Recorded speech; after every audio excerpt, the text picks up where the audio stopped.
کہا جاتا ہے کہ قربانی کے موقع پر ان 3 دنوں میں نہ جانے کتنا اربوں خربوں روپیہ نالیوں میں بہا دیا جاتا ہے، نہ جانے کتنے جانوروں کو ذبح کر دیا جاتا ہے۔ یہی پیسہ بچا کر کسی یتیم کی کفالت کر دی جائے، بیواؤں کو گھر چولہا جلا دیا جائے، یہی پیسہ بچا کر غریب بچیوں کا نکاح کر دیا جائے۔ اور کون کہہ رہا ہے یہ باتیں؟ کشف ہو رہا ہے جس کی جیب میں 1.5 لاکھ روپے کا فون موجود ہے، اس کی جیب میں 1.5 لاکھ روپے کا فون موجود ہے۔ اس کے ایک بار ذہن میں نہیں آیا کہ میرا کام 10,000 والے فون سے بھی چل سکتا ہے، جو 90,000 یا 1,40,000 روپے بچ رہے ہیں، اس 1 لاکھ روپے سے ہم غریبوں کی شادی کرا دیں۔ کہیں وہ لوگ رہے ہیں جو اپنی شادی میں کروڑوں روپے خرچہ کر رہے ہیں، وہ کہہ رہے ہیں کہ آپ پیسہ ضائع ہوا، ایک بار نہیں سوچتے ہیں کہ چند ہزار روپے میں کی جانے والی شادی کئی کروڑ روپے خرچہ کر رہے ہیں، انہی پیسوں کو بچا کر نہ جانے کتنی یتیم بچوں کی شادی ایک شاگرد کی وجہ سے کی جا سکتی۔ قربانی پر اعتراض کرنے والے وہ لوگ ہیں جو کئی کروڑ کے بنگلے بنا رہے ہیں، ان کے ذہن میں ایک بار نہیں آتا ہے کہ ہم صرف 2 کمرے بنا لیں، 2 کمروں میں رہ لیں، بقیہ نہ جانے کتنے ایسے لوگ ہیں جن کے سروں پر چھت نہیں ہے، ہم چھتوں کا انتظام کر دیں۔ بہت سارے ایسے ان کے یہاں پنی ڈالنے کے لیے پنی نہیں ہے، ہم ان کے پنی کا انتظام کر دیں۔ ایک بار خیال نہیں آتا ہے کہ اربوں کروڑوں روپیہ ہم فالتو پانی کی طرح بہا رہے ہیں، لیکن اس وقت خیال نہیں آتا ہے۔ خیال کب آتا ہے؟ جب ایک مسلمان اللہ رب العزت کے دیے ہوئے احکامات پر عمل کرنا شروع کرتا ہے، پیٹ میں درد ہونا شروع ہو جاتا ہے۔ اعتراض کرنے والوں کو اس بات کو ذہن میں رکھنا چاہیے کہ آج زمین کے اوپر جتنے فسادات ہو رہے ہیں، جتنی خرابیاں ہو رہی، جتنی لوٹ مار ہو رہی ہے، جتنا مظلوموں پر ظلم کیا جا رہا ہے، ان سب کی بنیادی ایک وجہ ہے تقویٰ نہ ہو، تقویٰ نہیں ہے۔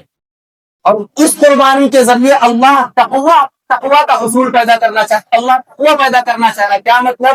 الحمد للہ وحدہ والصلاة والسلام علی من لا نبی بعدہ، اما بعد فقد قال اللہ تبارک وتعالی اعوذ باللہ من الشیطان الرجیم بسم اللہ الرحمن الرحیم لن ينال الله لحومها ولا دماؤها ولكن يناله التقوى منكم صدق اللہ العظیم۔ اسلامی کیلنڈر کے اعتبار سے یہ 11واں مہینہ چل رہا ہے،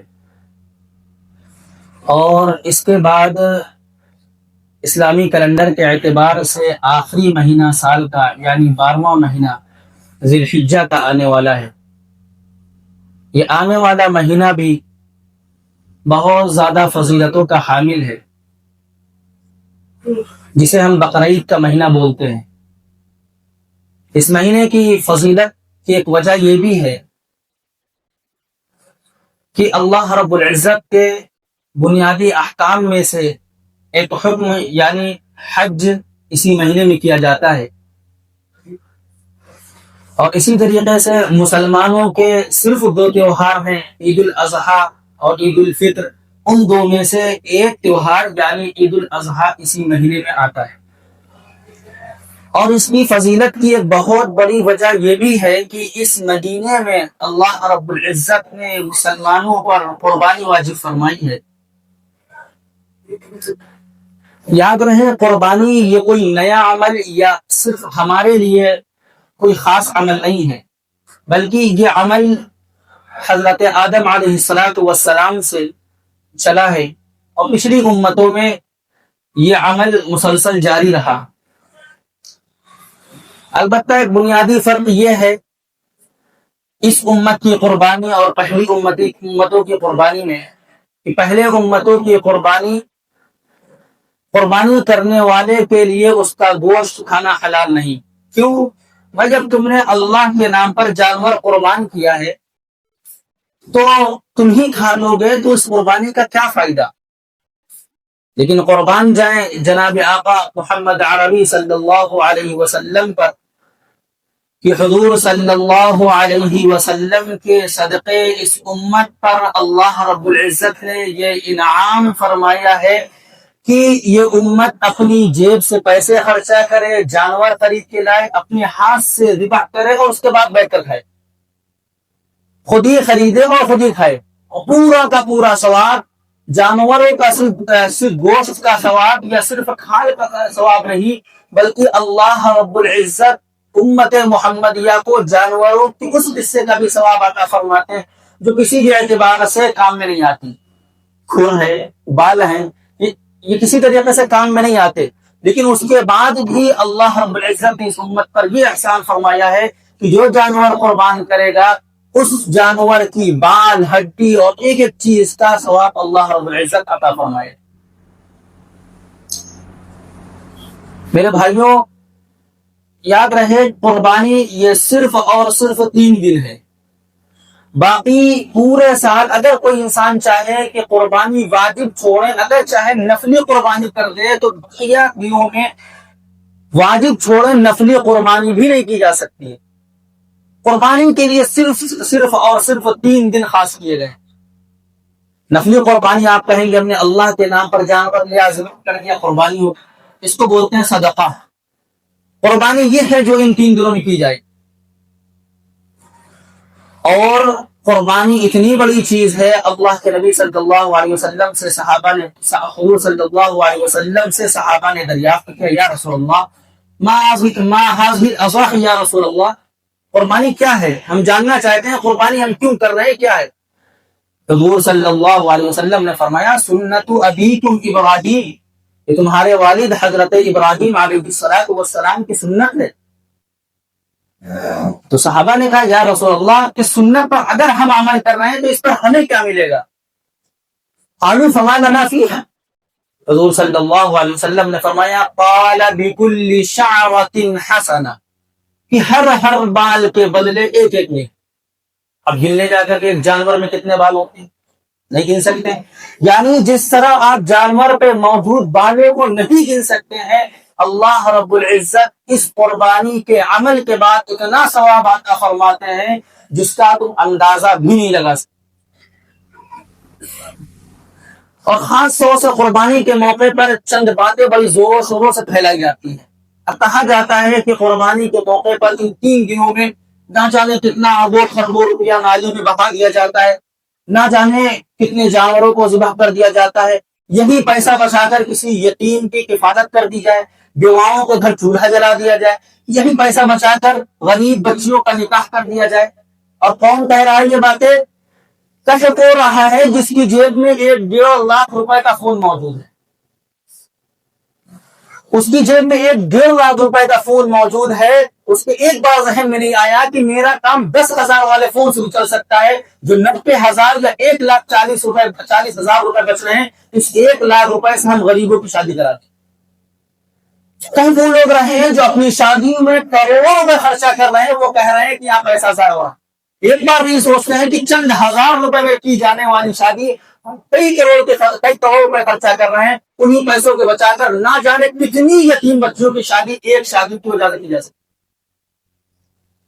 قربانی پر اعتراض کرنے والے وہ لوگ ہیں جو کئی کمروں کے بنگلے بنا رہے ہیں. ان کے ذہن میں ایک بات نہیں آتا ہے تو ہم صرف 2 کمرے بنا لیں، 2 کمروں میں رہنے، بقیہ نہ جانے کتنے ایسے لوگ ہیں جن کے سروں پر چھت نہیں ہے، ہم چھتوں کا انتظام کر دیں.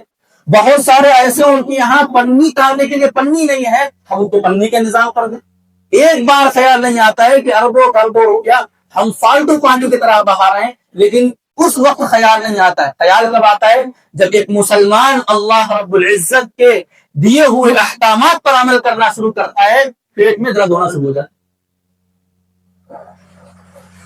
میرے بھائیوں یاد رکھے. اچھا ایک بات اور ہے، قربانی ایک ایسا عمل ہے کہ لوگوں کے بھیجے بھی نہیں گھستا ہے. اب لوگ یہی کہتے ہیں بھائی کچھ سمجھ میں نہیں آ رہا ہے، صرف خون بہا رہا ہو، ہر آدمی جانور کی بات کر رہا ہو، صرف خون بہا رہا ہو، بھیجے میں نہیں آ رہا ہے. ہم کہیں گے تمہارے بھیجا خراب ہے، کیونکہ عبادت نام بھی اس بات کا ہے جو عقلوں کو کچل دے. بھیجے میں نہیں آ رہی ہے اسی لیے ہم کو عبادت کرنا ہے. اصل تو عبادت یہی ہے. اور یاد رکھیں قربانی کا ایک اپنا الگ ہی مقام ہے، ایک اپنا الگ ہی ثواب ہے. وجہ اس کی یہ ہے دوسری جو عبادات ہے اس میں کچھ نہ کچھ لاجیکل چیزیں سمجھ میں آتی ہیں. اب مثال کے طور پہ نماز پڑھنا، رکوع سجدے کرنا، غیروں نے بھی اعتراف کر لیا کہ یہ ایکسرسائز ہے، اس سے یہ باڈی کا پارٹ صحیح رہتا ہے. روزے رکھنا لوگوں نے کہا کینسر ٹھیک ہوتا ہے. زکات دینا لوگوں نے بھی مان لیا کہ ہاں اس سے غریبوں کی مدد ہوتی ہے. لیکن قربانی کا کوئی فلسفہ، اس کی کوئی لاجک سمجھ میں نہیں آ رہا. ہم کہیں گے نہ سمجھ میں آنا یہی عبادت. بھائی اگر ہم ساری باتیں اللہ رب العزت کی سمجھ کر ماننے لگے تو تم عبادت کر رہے ہیں تو ذاتی فائدہ ہو گیا. ہم نمازیں اس لیے پڑھ رہے ہیں کہ ہمارے گھٹنے ٹھیک رہے. نہ بابا اللہ کا حکم ہے ہمارے بھیجے میں گھسے تو ٹھیک ہے, نہ گھسے تو ٹھیک ہے.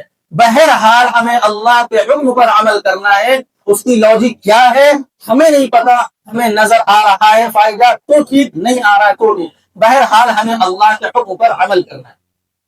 بھائی قربانی نام ہی عشق کا ہے, اللہ رب العزت کی عبادت نام ہی عشق کا ہے. ایسا عشق جس میں کچھ نہ سمجھنا ہے. اگر ساری چیزوں میں لاجک ڈھونڈی جاتی تو بتائے جہاں سے قربانی کس قربانی کی ابتدا ہو رہی ہے, حضرت ابراہیم علیہ السلام کون سی لاجک تھی کہ کوئی باپ اپنی معصوم اولاد کو چھری چلے؟ کون سا ذہن اس کو قبول کرے گا؟ دنیا کوئی نہیں قبول کرے گا. کیوں؟ کوئی لاجک نہیں.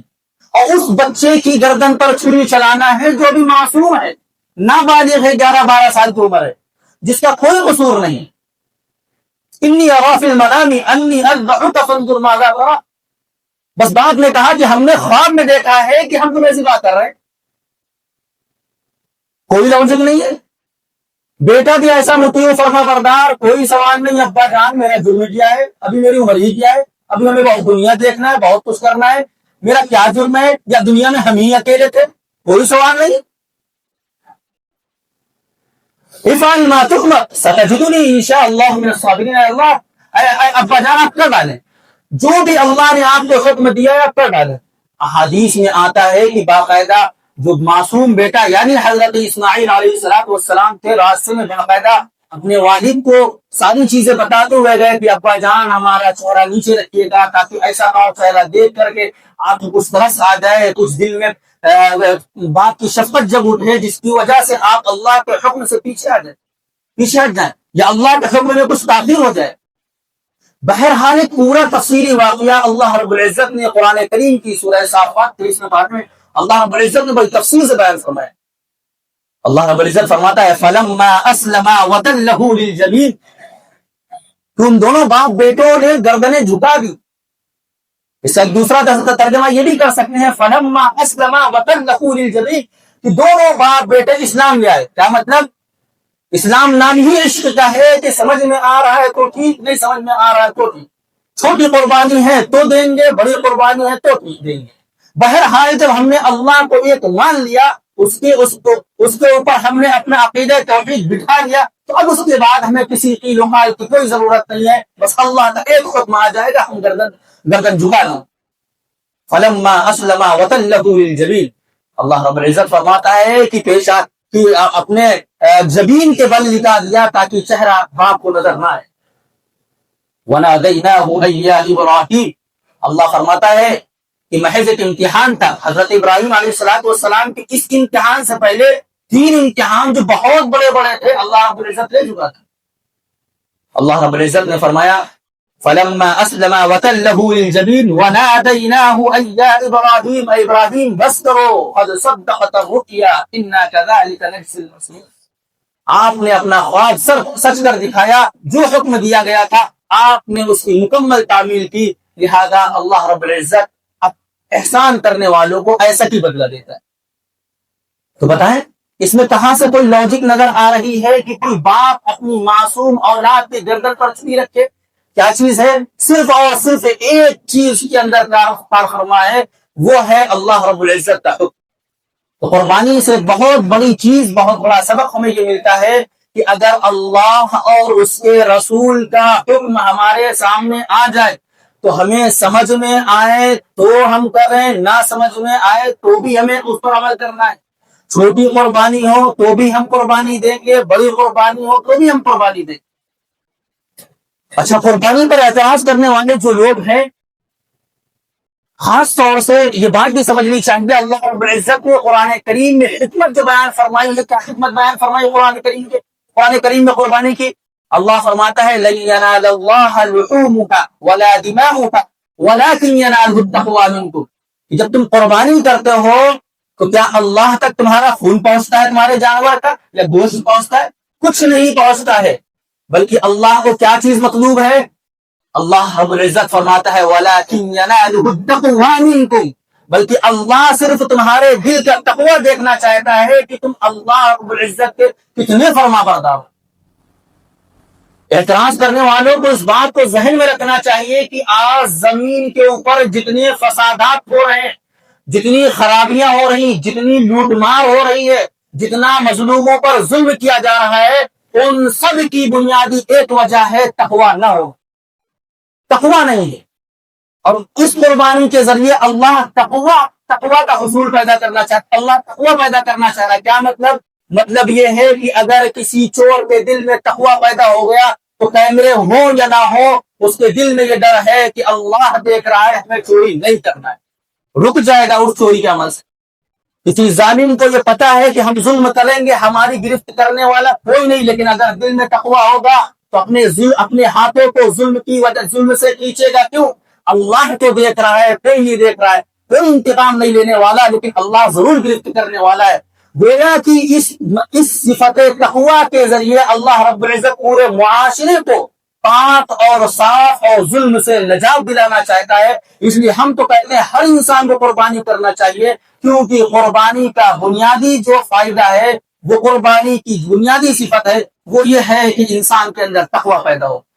اس لیے میرے بھائیوں، ہم سب کو کوشش کرنا چاہیے کہ اللہ رب العزت کا یہ بھی ایک حکم ہے اور ہمارے اوپر واجب ہے۔ اور ایک بات ذہن میں رکھیں کہ جو صاحب نصاب ہے، آپ آسان لفظوں میں سوچ لیں، 52.5 تولہ چاندی کی قیمت سب ملا کر کے اگر ہے آپ کے پاس ضروریات ہے، جو آپ کی ضروریات کی چیزیں ہیں ان سے زائد اگر ہیں، ضروریات کی جو چیزیں ہیں ان سے زائد اگر آپ اتنے کے مالک ہیں جن سب کو ملا کر کے آپ 52.5 تولہ چاندی خرید سکتے ہو، تو آپ کے اوپر قربانی واجب ہے۔ اور یہ بھی غلط فہمی نکال دے کہ اگر والد نے کر دیا تو اولاد کی طرف سے ہو گئی۔ یہ بھی ذہن میں رکھے، جس طرح والد کے نماز پڑھنے سے بالغ بیٹے کی نماز نہیں ہوتی ہے، بیٹے کو الگ نماز پڑھنی ہے، اسی طرح اگر باپ پر قربانی واجب ہے، باپ الگ کرے گا، بیٹا الگ کرے گا، سگا بھائی الگ کرے گا، ماں الگ کرے گی، بہن الگ کرے گی۔ اس لیے کوشش کرنا چاہیے جس پر قربانی واجب ہے، اللہ کا حکم سمجھ کر اس کو ضرور عمل کرنے کی کوشش کریں۔ اللہ رب العزت سے دعا ہے کہ ہم سب کو اس فریضے پر عمل کرنے کی توفیق نصیب فرمائے۔